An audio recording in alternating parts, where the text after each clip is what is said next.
From Rick Barry's infamous watermelon grin comment, broadcast casually on national television, to Myers-Leonard destroying his career in seconds with a live-streamed anti-Semitic slur, these are without a doubt some of the most shocking and racially offensive moments ever linked to NBA players. Dennis Rodman. Dennis Rodman, nicknamed the Worm, built a reputation as one of the league's most relentless rebounders and colorful personalities. But as a rookie in 1987 with the Detroit Pistons, Rodman ignited a racial controversy that haunted him for years. After Larry Bird torched Detroit for 37 points in a Game 7 playoff win, Rodman was asked about Bird's greatness. In frustration, he claimed Bird was overrated and only received attention because he was white. Dennis Rodman said, "Larry Bird is overrated in a lot of areas. I don't think he's the greatest player. He's way overrated." He doubled down, saying, "Bird gets so much publicity because he's white. You never hear about a black player being the greatest." His teammate Isaiah Thomas added fuel to the fire by publicly supporting him with the infamous comment, "If Bird was black, he'd be just another good guy." The remarks exploded into headlines. Media outlets framed the story as reverse racism, and the NBA was forced to address it. Bird himself remained calm and refused to escalate the situation, though many insiders noted he used it as motivation to dominate the Pistons in subsequent matchups. Under pressure, Rodman eventually walked back his comments, admitting he regretted them and insisting, "I'm not a racist." But this wasn't the last time Rodman's mouth got him into trouble. In 1997, while with the Chicago Bulls, he was fined $50,000, at the time, the largest fine in NBA history, for insulting Utah Jazz fans with slur about their Mormon faith during the finals. More recently, in 2024, he went viral again for making what critics called a racist joke about Indian people during a live stream.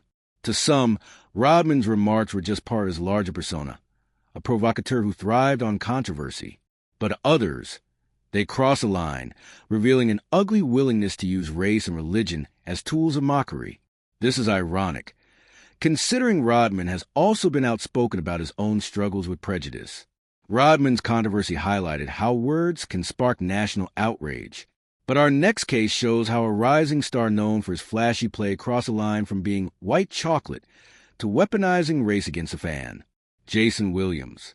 Jason Williams electrified NBA audiences with his no-look passes, behind-the-back dribbles, and daring style, which earned him the nickname White Chocolate.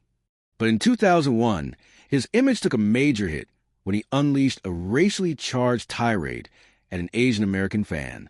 During a Sacramento Kings game against the Golden State Warriors, Williams was sitting on the bench when heckled by a fan named Michael Ching. Instead of ignoring it, Williams responded by shouting, "Do you remember the Vietnam War?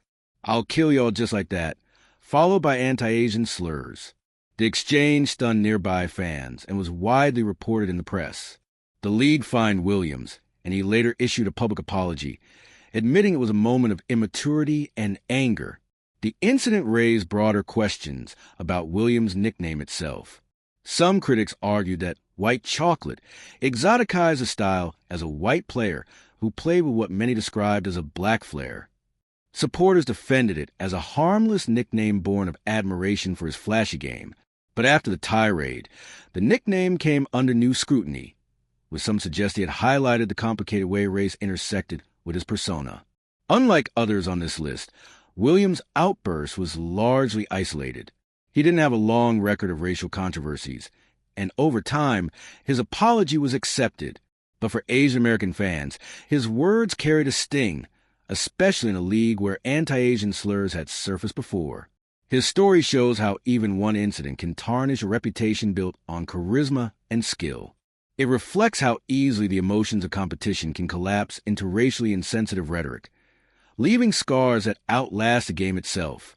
Williams' case demonstrates how words said in anger can define a player.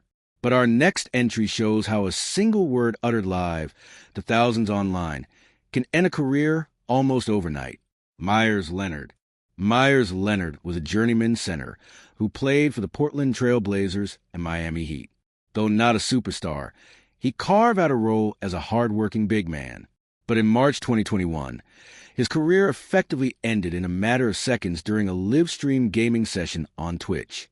While playing Call of Duty, Leonard got frustrated with an opponent and lashed out with an anti-Semitic slur. The slur was heard live by thousands and quickly spread across social media. Within hours, headlines labeled Leonard a racist, and clips of the incident dominated sports news. Leonard initially claimed ignorance, saying he didn't know what the word meant, but the damage was irreversible. The Miami Heat fined him $50,000 and suspended him indefinitely. He would never suit up for the team again, though Leonard tried to repair his image, issuing an apology, meeting with rabbis, attending Jewish cultural events, and pledging to educate himself. His NBA career was essentially over. The Leonard case highlighted how, in the age of live streaming, athletes are constantly under a microscope. A word spoken in anger isn't just overheard by teammates. It's broadcast worldwide and preserved forever on the internet. Leonard's situation sparked wider conversations about anti-Semitism in sports, particularly how slurs and prejudiced language still surface in moments of anger. Jewish advocacy groups pointed to his example as proof of why education around anti-Semitism remains urgent. Leonard himself leaned into that narrative, privately connecting with Holocaust survivors to understand the weight of his actions. Still, critics argued that no matter how much education he pursued afterward, the slur revealed something deeply troubling about what he thought was acceptable. Since leaving the NBA, Leonard has worked to rebuild his reputation through community work. He has said he hopes to be remembered for his efforts to grow beyond that one night on Twitch. Yet the stigma lingers. His name resurfaces as a cautionary tale of how quickly a career can collapse when prejudice slips out, demonstrating how fame magnifies responsibility. Leonard's downfall shows how the modern world magnifies mistakes. Our next case involves a respected veteran shooter who found himself in trouble when his holiday greeting to Chinese fans appeared to contain a racial slur. J.J. Redick.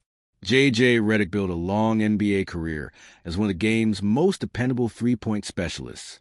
A former Duke standout, he played for teams like the Orlando Magic, Los Angeles Clippers, and Philadelphia 76ers. Known for his professionalism, Redick's career was largely free of off-court scandals until 2018. That year, Redick appeared in an NBA video wishing Chinese fans a happy Lunar New Year. But when the clip was released, fans immediately noticed something alarming. At one point, Redick seemed to say a well-known racial slur against Chinese people. The remark sparked outrage. Redick quickly addressed the controversy. He denied ever intending to use a slur, insisting it was a slip of the tongue where he meant to say Chinese but misspoke. "I was tongue-tied," he explained in a follow-up statement, apologizing profusely.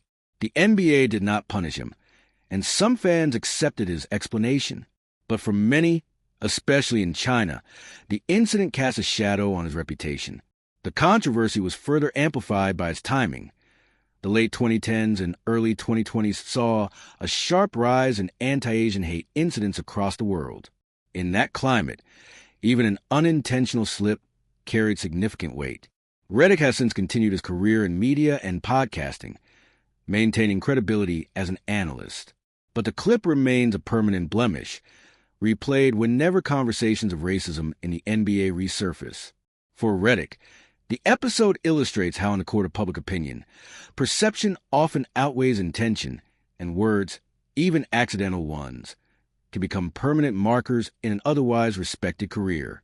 From Redick's slip in a pre-recorded message, we jump back to the 1980s, where an NBA legend casually dropped a stereotype on live television, a reminder of how normalized racist jokes once were in sports broadcasting. Rick Barry. Rick Barry is remembered as one of the greatest scorers in NBA history and a pioneer for his underhand free throw technique. But his legacy off the court is complicated. Known for being brash and outspoken, Barry frequently rubbed teammates and the media the wrong way. What truly marred his image, though, was his casual use of racist remarks and insensitive jokes, which drew repeated criticism throughout his career. The most infamous example came during his time as a broadcaster in the 1980s, when Barry casually used a racial stereotype on live television. Describing a black player, Barry remarked that he had a watermelon grin, an offensive phrase rooted in racist caricatures. The comment drew immediate backlash, with many viewers outraged that such language was broadcast nationally without hesitation. Networks received angry letters, and media outlets criticized Barry for perpetuating racist tropes at a time when the NBA was working to market itself as a progressive, multicultural league. Barry later downplayed the controversy, insisting he was just trying to be funny. But for many fans and players, it was proof of a deeper insensitivity. Barry's reputation among fellow players had long included whispers of racial insensitivity.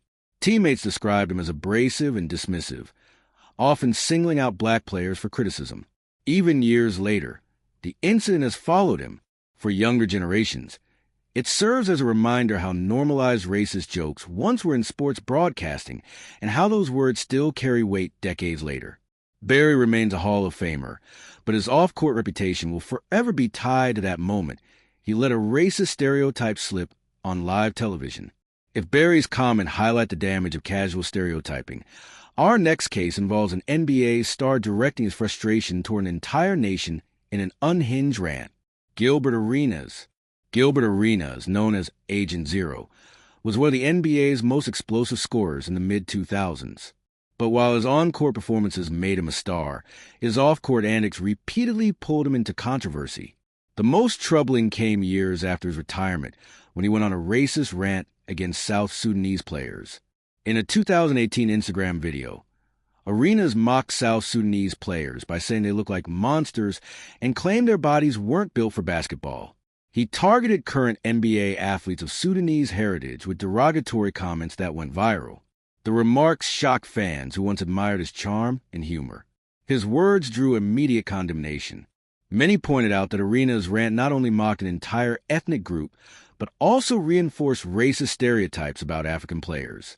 Advocacy groups called on him to apologize, while NBA fans on social media blasted him for tearing down athletes who were breaking barriers for their country. Arenas initially tried to brush off the comments as jokes, but the backlash was overwhelming. Critics argued that his past antics, from the infamous locker room gun incident to his inflammatory radio appearances, revealed a pattern of reckless behavior. This time, however, the racist undertones were impossible to ignore. He eventually issued an apology, but by then the damage had been done. The fallout tarnished his already fragile reputation.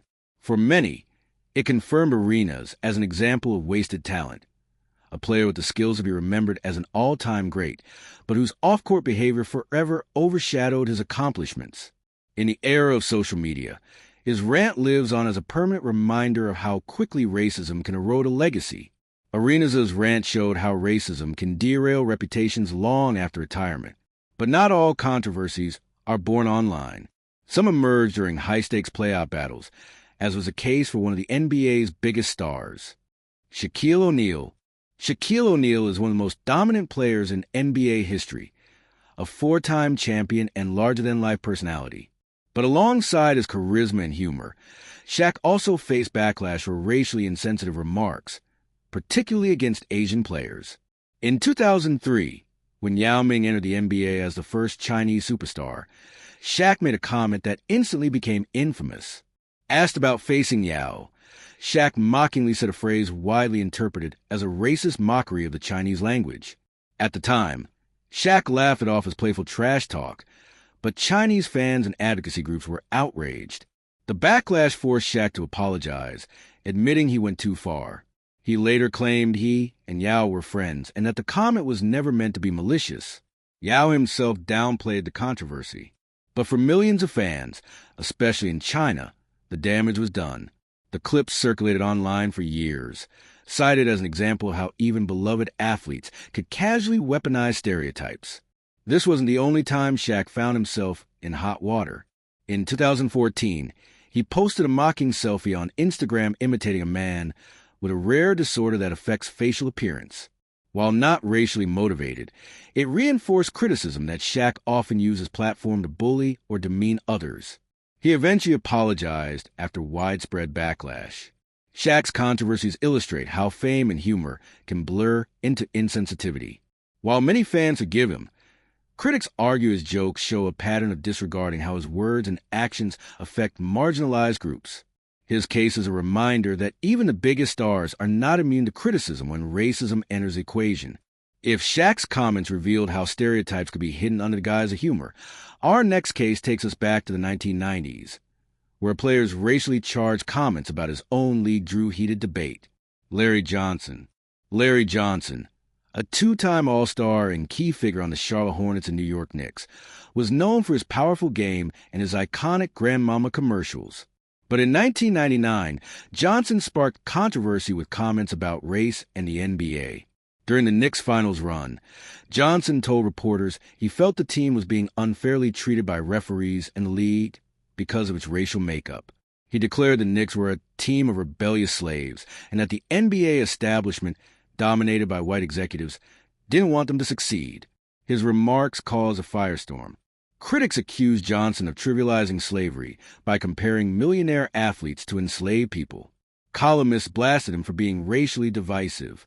While NBA officials privately expressed frustration, Johnson doubled down, insisting he was speaking metaphorically about the power imbalance between predominantly black players and largely white ownership. Supporters argued he raised legitimate concerns about systemic inequities in the league. The controversy overshadowed what should have been a triumphant moment in Johnson's career. His Knicks had made a miraculous playoff run, but the focus shifted to his racial comments.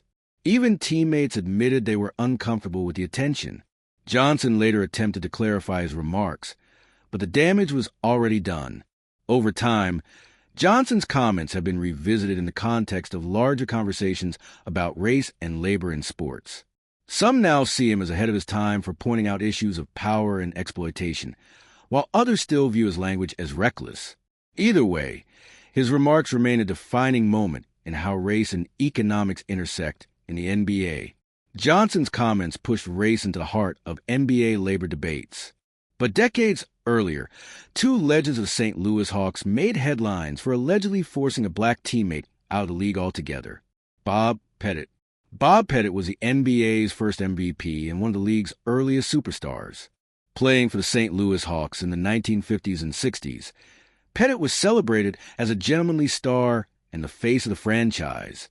But beneath the accolades lies an uncomfortable chapter in which Pettit was accused of conspiring against a black teammate, Cleo Hill.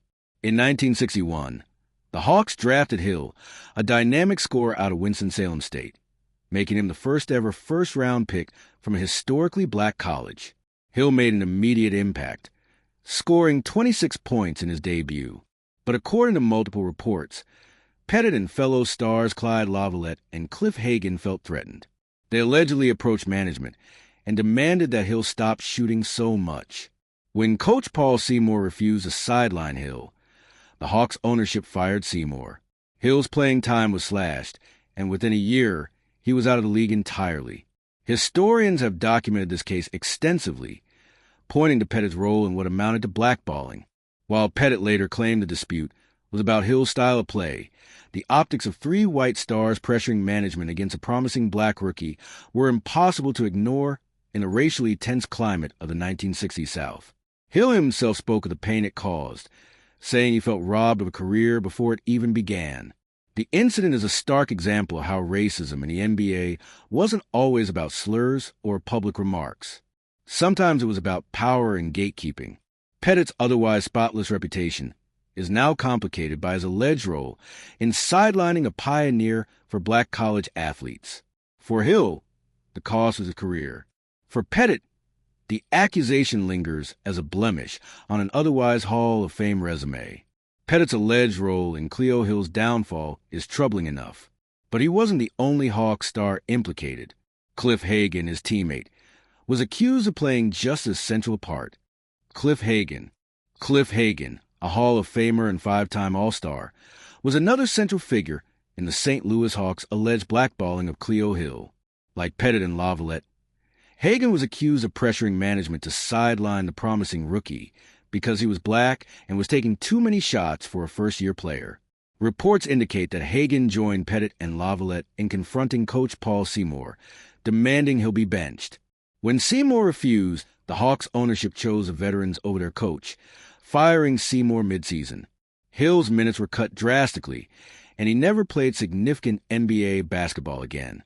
Historians have since documented Hagan's role in the incident, calling it one of the most blatant acts of racial exclusion in league history. Hagan never publicly admitted guilt and, like Pettit, maintained that Hill simply didn't fit the team's offensive scheme. But Hill's dominance in college and his early flashes of brilliance in the NBA suggest otherwise. For many, the narrative that he wasn't good enough doesn't hold up, especially when viewed in the context of three white stars protecting their status. Though Hagan's on-court achievements remain celebrated, he was part of the Hawks' 1958 championship team. His name is inseparable from the Cleo Hill scandal. Modern writers view it as a clear case of racism disguised as basketball reasons. The incident cut short a talented black athlete's career and cast a shadow over the legacies of all three Hawks veterans involved.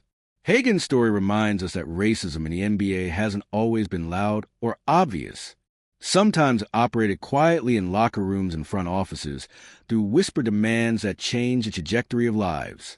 His legacy, like Pettit's and Laviolette's, carries that stain. From Hagan's role in silencing Cleo Hill, we move to another story that reveals how racism shaped the NBA in its earliest years. Clyde Laviolette. Clyde Laviolette was one of the NBA's earliest dominant big men, standing 6 feet 9 inches and winning 3 championships across 3 different franchises: the Minneapolis Lakers, the Boston Celtics, and the St. Louis Hawks. On the surface, his Hall of Fame career looks like a textbook success story. But for those who played against him, Laviolette represented something far darker. A man accused repeatedly of targeting black players with racial slurs and discriminatory behavior. One of the earliest accusations came in 1959 when Wilt Chamberlain entered the league. Chamberlain, then a rookie phenom, reportedly endured racial abuse from Laviolette, who allegedly screamed the N-word at him during a game. According to some accounts, officials ejected Laviolette, and the incident cemented Chamberlain's dislike of him. Years later, Chamberlain got his revenge during a heated finals matchup by punching Laviolette on the court.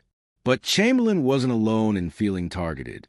Lenny Wilkens, a Hall of Famer who played with Laviolette in St. Louis, once remarked that Clyde Laviolette had some issues with blacks. The most infamous episode came in 1961 during the Cleo Hill scandal. Reports suggest Laviolette, along with Pettit and Hagan, saw the talented black rookie as a threat. They allegedly confronted management, demanding he'll take fewer shots, leading to the coach's firing and Hill's eventual exile from the league. Defenders have tried to argue this was about roster politics, not race. But the optics of 3 white stars pushing a black rookie out of the league in the racially hostile environment of St. Louis tell a different story. For Hill, it was a personal tragedy. For Laviolette, it became part of a legacy that, despite Hall of Fame honors, is shadowed by accusations of bigotry and exclusion. Beyond the hardwood, Laviolette's story has become a teaching tool in discussions of race and sports, a reminder that even celebrated champions could be complicit in silencing black talent when it threatened their own standing. Thank you for watching. If you enjoyed this video, click on one of the boxes on your screen to watch more similar content.